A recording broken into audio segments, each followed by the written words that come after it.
Some trips you plan for months.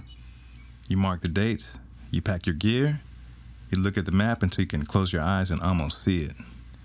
And then you get out there, and the trail does something to you that no map ever could. This is the story of 4 days on the Paw Paw Trail along the C&O Canal in the Appalachian Mountains of Maryland and West Virginia. 4 days, 7 people, 1 shelter, a few primitive campsites, a tunnel built in the 1800s, and more downed trees than any of us were ready for. My name is Brian, and this might be the most unforgettable trip I've ever taken. Let's get into it. Paw Paw Trail, Paw Paw Campground. About to take Ashburn, I'm a little bit early. We pulled up to the Paw Paw Trailhead, and it hit different. Because once you lace up and step off, you're fully committed. No turning back. Before we hit the trail, we did what every hiking crew does. Took a pic. That's OJ, Sid, Roy, and me right there. All right, hit the trail. 4 men about to walk into the woods for 4 days like we had something to prove. And honestly, we did. The trail follows the C&O Canal towpath, a historic stretch of land that runs 184 miles from Cumberland, Maryland, down to Washington, D.C. That's good. 2.92 miles in. The canal dates back to the 1800s, built to haul coal and other goods through the Potomac River Valley. Just went in the water. Today, it's a National Historic Park, and in June, it's lush. I'm talking deep green. Cathedral-level canopy overhead, the canal on one side, and the Potomac River off in the distance on the other side. It was beautiful, and we were soaking it in. 2.92 miles in. It was bugs out a little bit. Pretty cool. Sid and OJ had an audiobook going. I'm not going to tell you which one, but I'm just going to say it sounded straight up scandalous. They had the whole crew entertained for a solid stretch of that canal walk. All right, so we about a half mile from camp. How y'all feel, fellas? All right, Feeling all right, good. feeling? Yeah, get in here and chill out. Kick back. Day 1. It's about to be in the can. We came up on a water source along the trail, a non-potable well. Good to know it was there, but we were definitely using our filters. But this was a luxury for backpacking in the backcountry. So we found our campsite for the night, mostly primitive, just a clearing down a hill next to the towpath. Nothing fancy, a few tables and 1 porta-john. We set up camp close to the river behind us. Man, this is nice, bro. This is really nice. Aviancia hiked in soon after from the next campground up. Cooking dinner up in camp. What you got? Let me see what you got. 3 bean chili mac. All right. 3 bean chili mac. Yes, sir. Yes, sir. Vegan. Okay. You want to see what it tastes like? Right. Oh, they over here cutting up the firewood. We're about to get the fire going. Yes, sir. When you want to cook dinner? You want to cook dinner after this? Probably once we get the fire going. I ain't starving yet. We walk around camp a little bit. RJ got this slick Nemo joint. I need to check that tent out. It's me over here. The Lanshan Pro 3-season joint. I'll open up later. Aviancia setting up over here. One thing about this stretch of trail, there's an active rail line running alongside it. Probably over 100 cars. We had the contrast of the train on one side and then the fire in the foreground. That train was coming and going all night. We cooked dinner and did what hikers do. Ate food and talked about everything and nothing. When you strip away all the screens and the noise of regular life, conversation just flows different out there. Eliane and Darlene arrived once we got the fire going, and they got their stuff set up before nightfall. And then me not eating dinner tonight. Because I'm definitely not hungry. Just a little snack. We turned in early because day 2 is going to be a different kind of day. June 19th, Juneteenth. We woke up on sacred ground, and I mean that literally. Eliane and Darlene came correct, representing with their Juneteenth shirts. 7 black hikers in the Appalachian wilderness on Juneteenth. I want to let that sit for a second. We don't always see ourselves in spaces like this, but we belong here. We always have. Gonna be passed on the trail.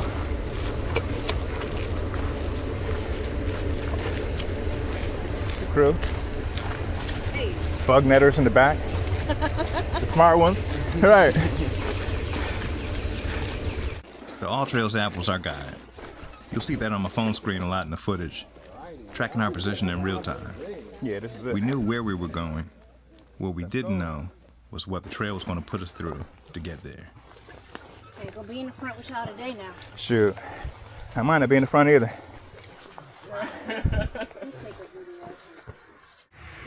You ready? Yep.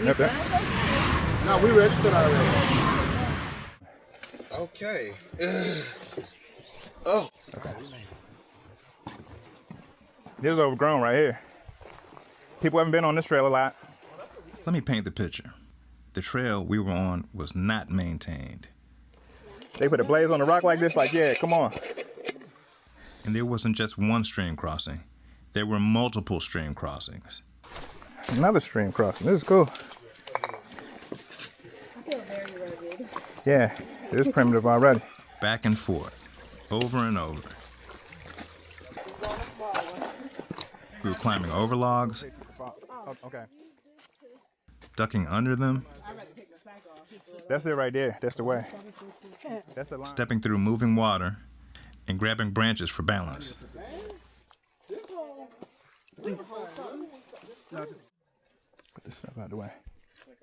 The land was raw and unforgiving, and the trail was more of a suggestion than reality at certain points. 1 mile of this, a whole mile of scrambling. And what I remember most is nobody quit. Nobody said, hey, let's turn around. We looked at each obstacle, we figured it out together, and we kept it moving. That's exactly the kind of crew you want to be with in the backcountry. After the scramble, the trail started to climb.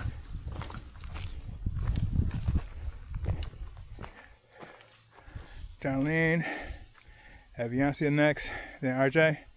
Coming up, we're still in the orange loop. Still going straight up.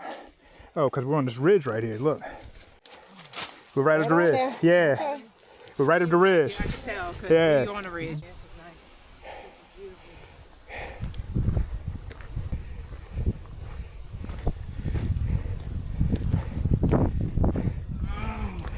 And when it opened up on the ridge, man, How y'all feeling? Oh, Jesus be a fence. Man. we stopped to eat lunch on the ridge. The wind was whipping, but the sun was out and that sky was electric blue. Down below, we saw like a little country scene, like a farmhouse, some hay bales dotting the field. Everything was quiet and peaceful while we're sitting there, exhausted and grateful at the same time eating our snacks. These are the moments you can't manufacture. You have to earn them.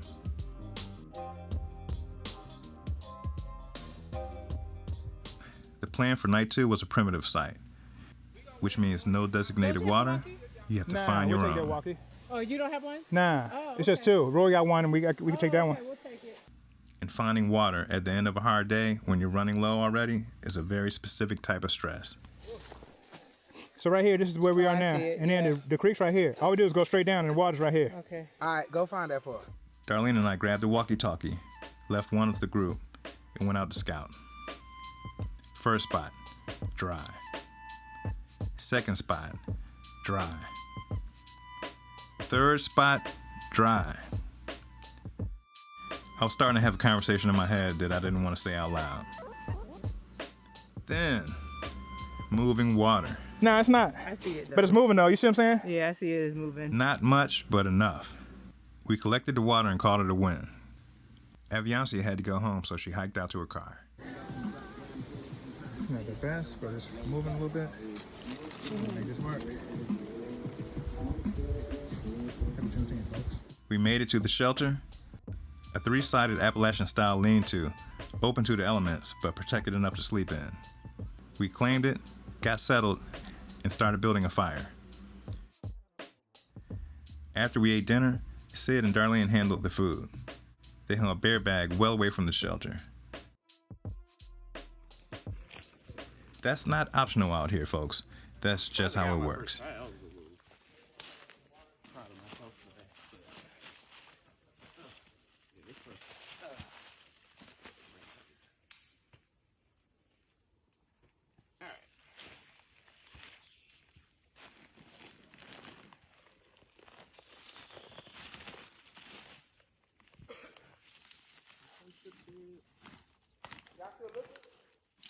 now. Okay. And oh damn, it is actually happening.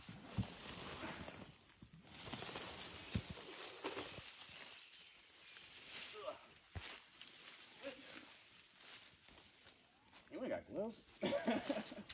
They do have gloves, but you got it. And you just gotta tie it to the tree.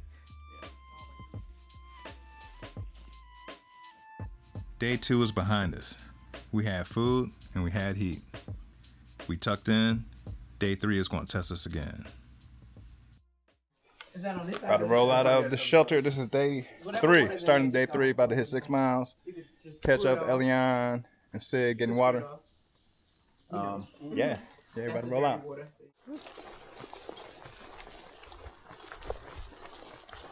The first part of the climb was a fire road.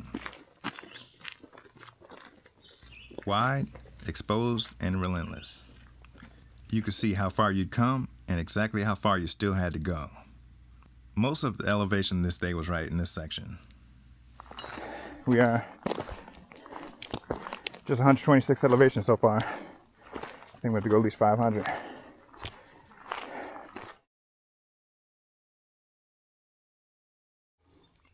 Need to turn off right here. Because if we were to go that way, we would have a more incline. Then the fire road ended and we went into the woods. And I don't mean a nice manicured trail either. I mean we bushwhacked. Deep brush. Briars grabbing at your legs. Come on, trail. Caught in this thorn bush. Let me get it off. No clear path, just a general direction and a lot of determination. I caught a briar bush the hard way and basically went face first. Okay. Oh, No serious damage, but just a reminder that the trail does not care about your ego. yeah, I'm okay. We kept it moving.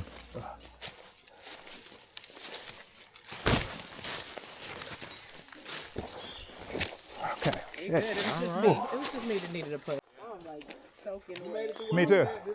And stabbed up a little bit by those briars. Yeah, those little things Oh, man. didn't stick in me. You got my calf. Probably get all kinds of Man. holes in my leg. And then, Banner Overlook. The trails in this region offer some of the most underappreciated views in the Mid-Atlantic. Banner Overlook is one of them.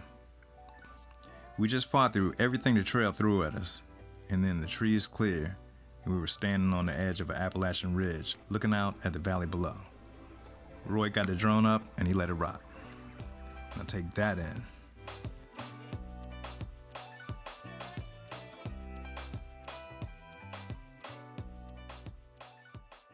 From Banner Overlook, we dropped back to a real trail and started making time towards camp. The energy was calmer and way more chill. We were in the flow of it now. 3 days deep in the backcountry will do that to a group. That's wild. It's like shale. It's like shale rock?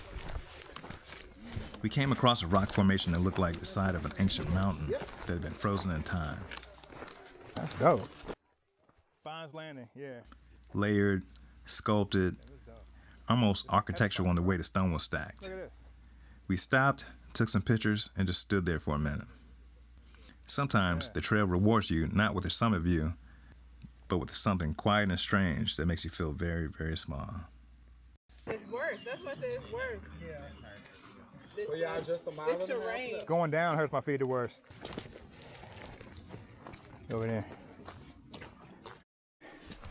About a mile from camp.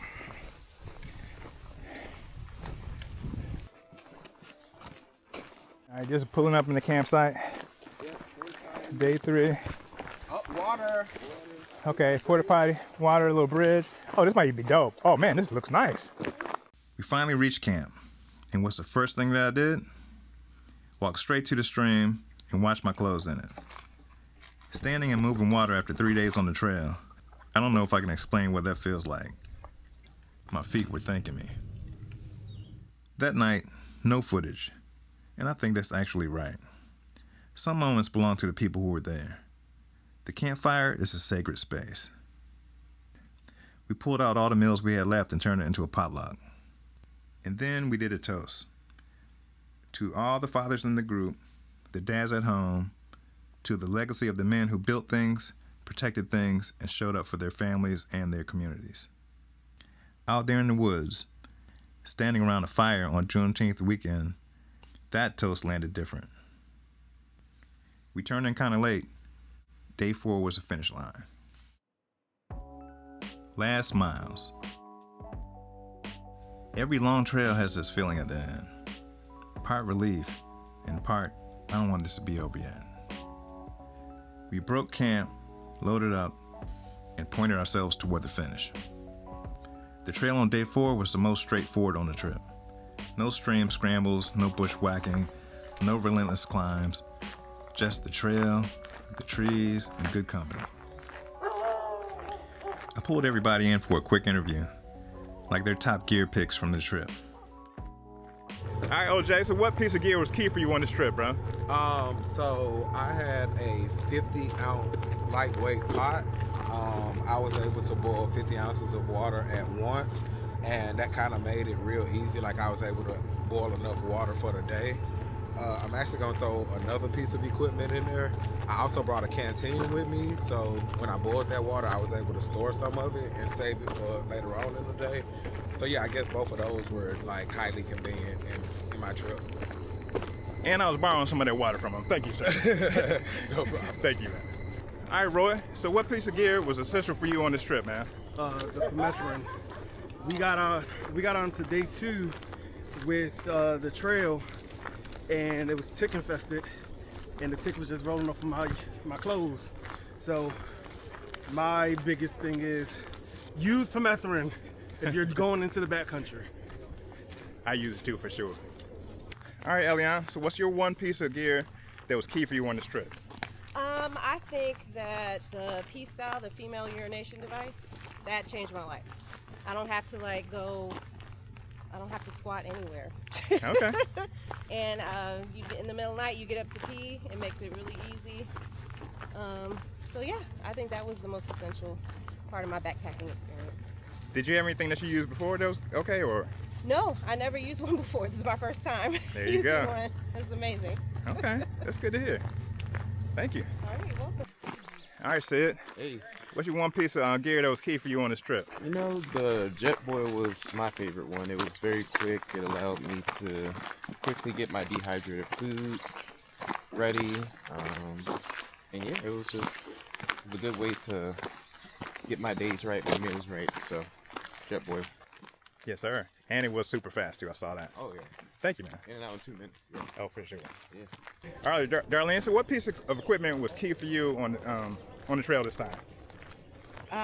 Well, the piece of equipment that I felt like I needed the most, and didn't realize it, was a long sleeve shirt.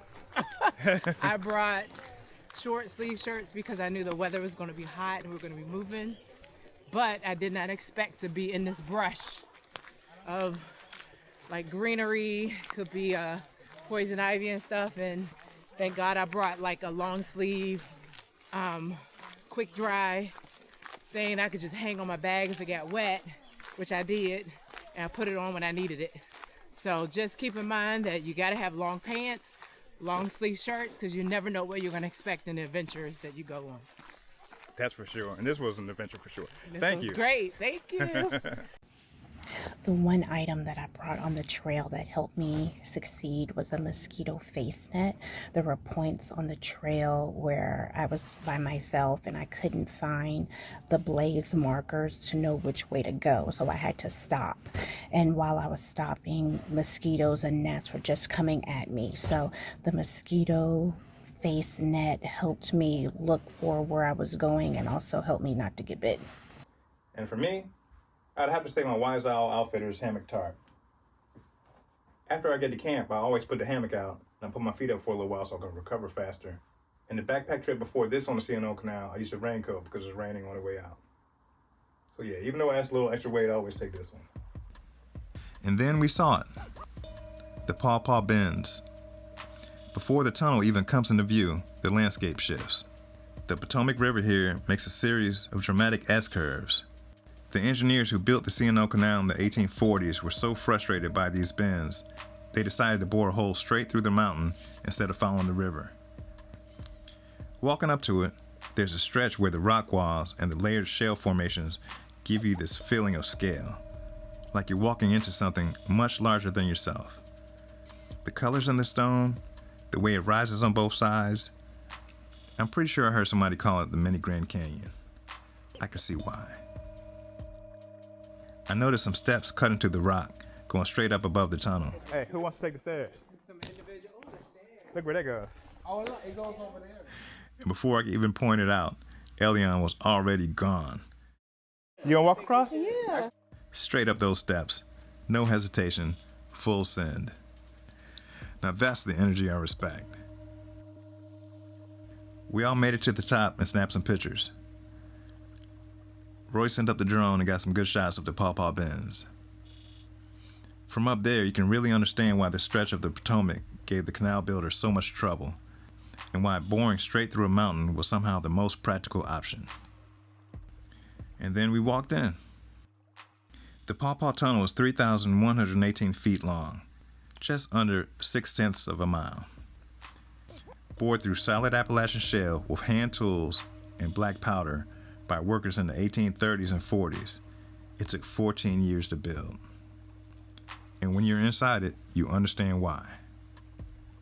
It's dark, and it's long, and without a headlight, you're not finding your way through it safely. But what happened next, though?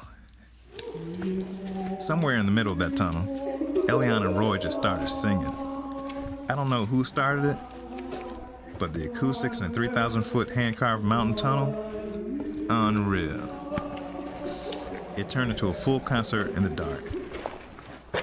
We were talking, laughing, they were singing, all echoing off the stone walls that have absorbed nearly 2 centuries of history.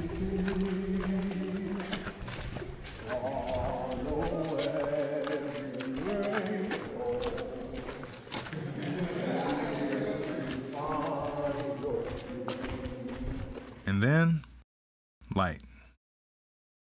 There's something about walking out of a long, dark tunnel into daylight that hits on a level that's hard to explain. The air changes, your eyes adjust, and the whole world opens back up.